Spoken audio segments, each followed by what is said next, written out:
All right, now we're moving on to the camshaft and to the timing set. I got the pistons in, everything's torqued down, the crankshaft, basically the main bearing caps, rear main seal, all that's all done.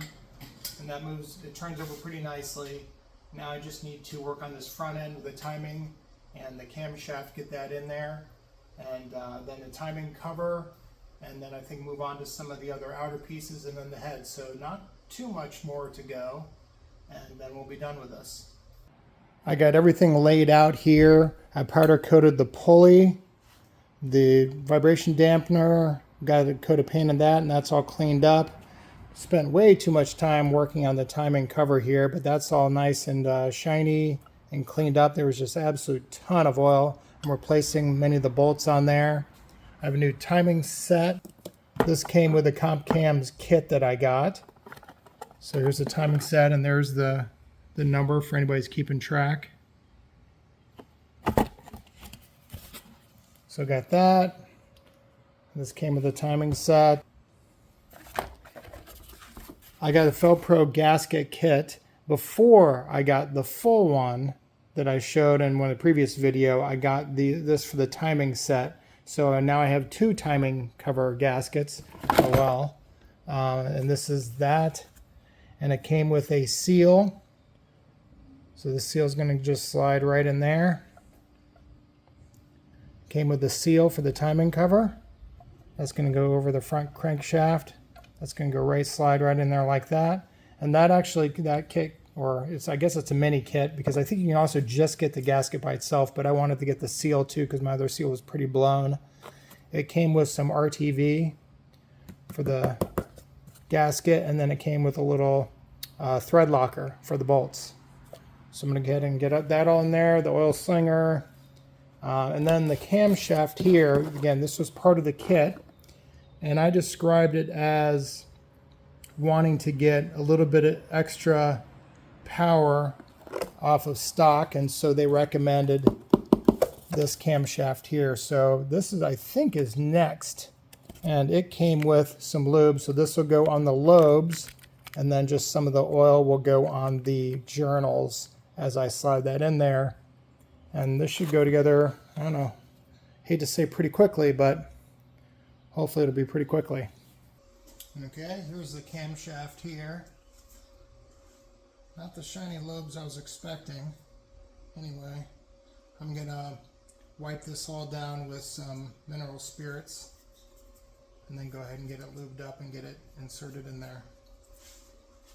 Alright, I got it all wiped down, and we're going to start lubing it up. I'm going to go ahead, like I said, I'm going to put this on all the lobes and also the distributor gear,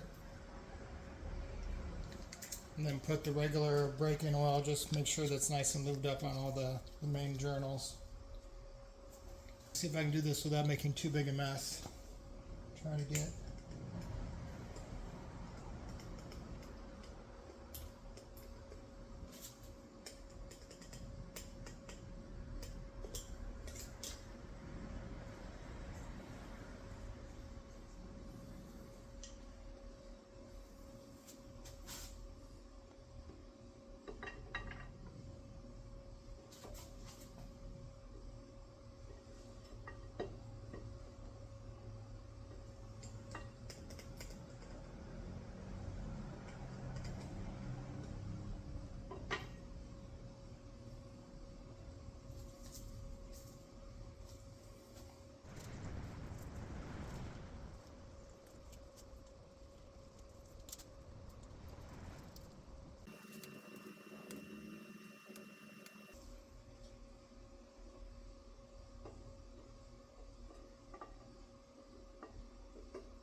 This kind of helps just going in a little bit at a time.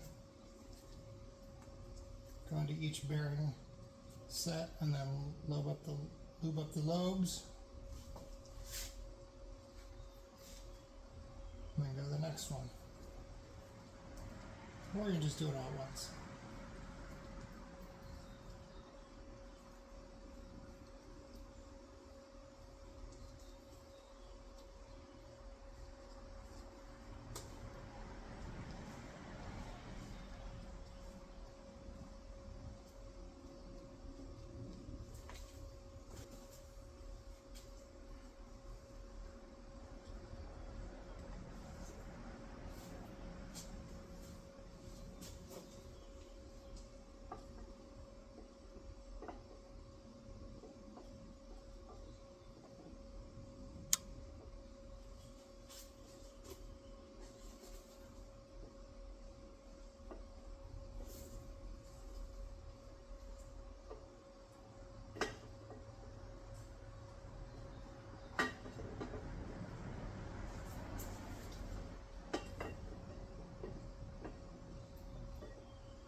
Alright, camshaft is in. So here's the timing set here, and reasonably straightforward. Actually, Cool Guy has a pretty nice video when he's putting together his 258 where he does a close-up and walks through each of the steps. I'm going to do something similar here, but you may want to watch that video as well just to get a little different perspective. We just, the two dots here, line them up, and the key goes over the small sprocket and the crankshaft, and this goes on the camshaft here, and where the little dowel goes through this hole here, so you can't get them mixed up. You just need to make sure that the camshaft is oriented and also the crankshaft is oriented so that you can put it on exactly like this with the two dots against each other. And they just slide right on. Later on, I was messing with the valves and trying to get those set up, and I noticed something funny because I thought I had put it dot to dot and started working on the valves, but noticed that it was about 180 degrees off from what I thought, because I assumed it was going to be dot to dot is the end of the compression stroke, beginning of the power stroke, but dot to dot is actually the end of the exhaust stroke. So it's not really relevant. You'll just be wondering why, if you put them dot to dot, why the valves look like they're oriented, but it's perfectly fine. So just stick with a dot to dot and you'll be good. Also makes it easier that when they're pointing together, they're really close to each other, so it's really easy to confirm that they're lined up with each other. But this bolt here, that's for the crankshaft. And there's the washer for the camshaft bolt. So yeah, crankshaft, camshaft. So this just slides right on there and it just bottoms out. There's a little bit of play in there, and it's getting snugged up right where, because this is a little bit bigger diameter than the front snout here, and that just sets in there if I push it in there. So that'll just snug up right up against this back here. I was wondering about the spacers or some kind of specific thing, but it seats back there pretty nicely. There's even a little bevel in this inside edge here. So it just sits straight back. You can just press it right on. It doesn't need any oil there or anything because it's locked in place with the crankshaft. Just have to make sure that, like I didn't do, I need to make sure that that's lined up there. So I need to turn the crankshaft because it should be pretty close. Maybe it's a little bit more.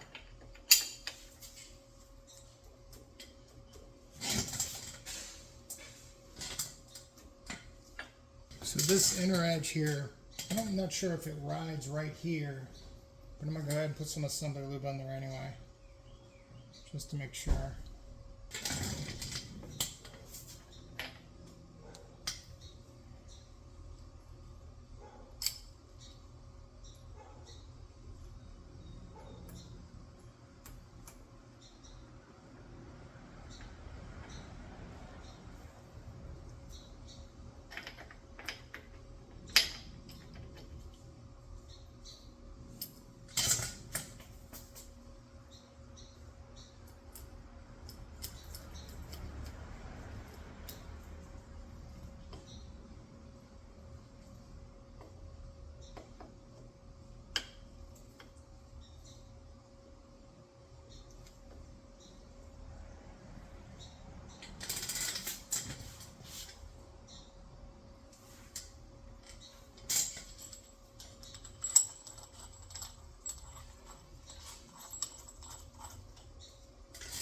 So that's pretty good on there. I just kind of hand tightened the camshaft bolt here and got that kind of set in there right on top of the end of the camshaft.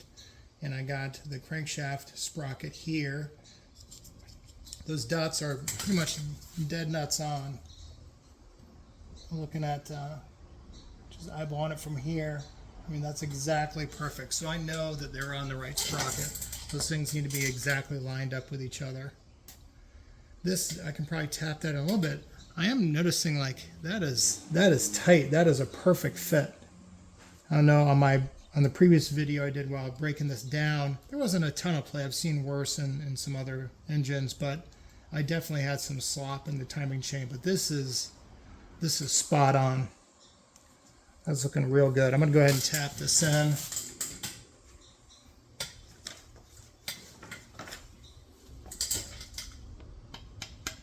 Yeah, see, it goes in by maybe 1/4 of an inch, just as it gets set in there.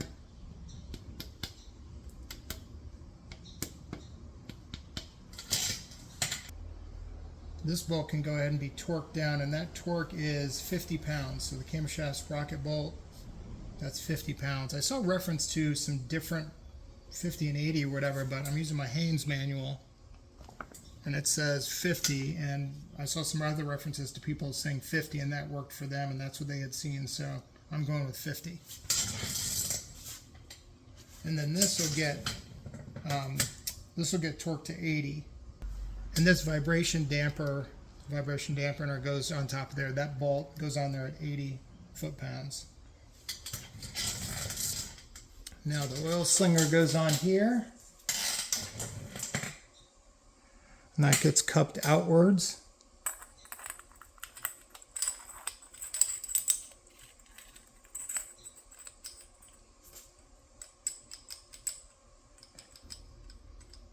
This actually can spin. The key spot there goes over the key, but there's no...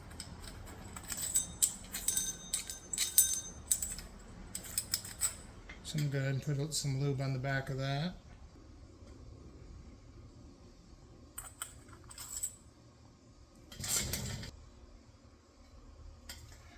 It's going to go right on like this.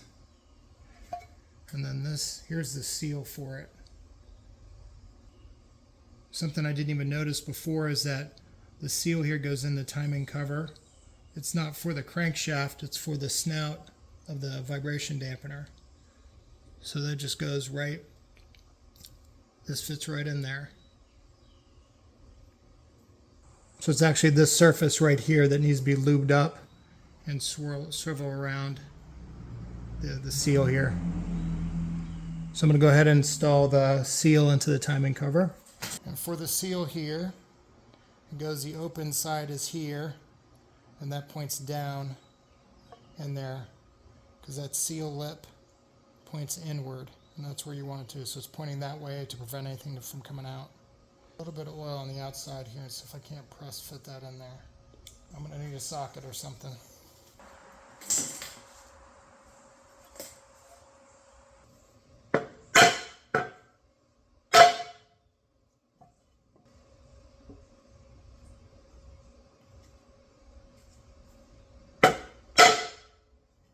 A little unorthodox, but you go with what will work. That fits over there perfectly. This wooden dowel fits in there perfectly. It's almost seated. It's real close.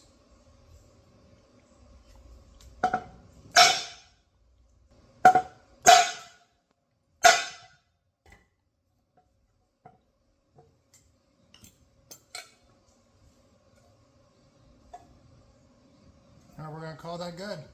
It's in there. Just got to make sure you support it from the bottom so you don't bend it. You got to support it right where that thickest, right on the outside there. Right on the outside of that lip. That should do it. It's, yep, seated in there nicely. And then this is just going to go right up in there. Yep. Alright, exactly smooth. What's interesting about this is you can kind of see now the timing mark and the timing. readings right there.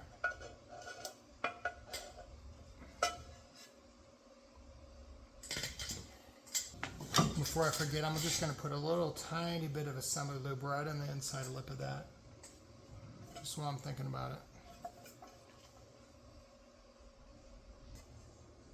So that's how the timing cover goes. It's interesting when I look in there, that oil slinger is snugged right up against that back edge of the timing cover, which it should be. So this is the next thing that goes on. Also surprising that there's nothing holding the camshaft in. It's just being held there in place by the crankshaft. So it's just being, there's no end play. Once it's running, it's running. There's nothing holding it in the back, and there's nothing holding it up here. The sprocket is connected to the camshaft, but the camshaft is free floating.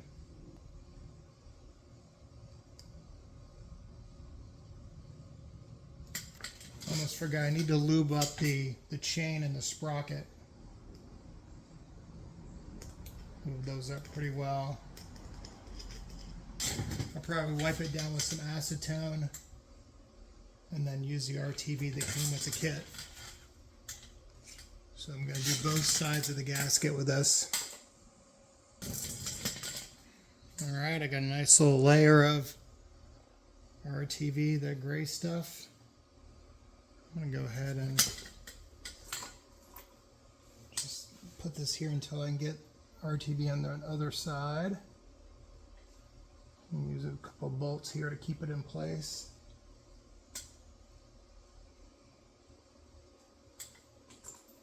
Just 30 seconds in retrospect, I probably should have RTV'd this side, put it on the timing cover, patted it down there, and then put this side on the timing cover while I could have it flat, but oh well.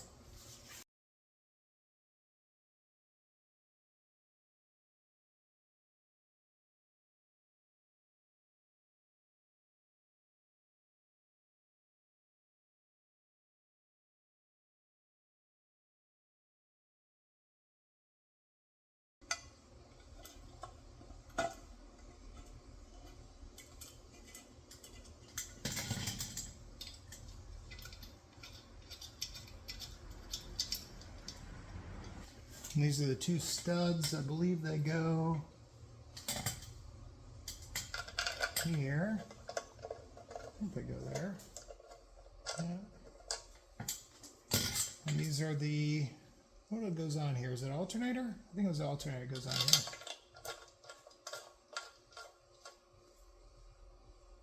Yeah, it's the alternator.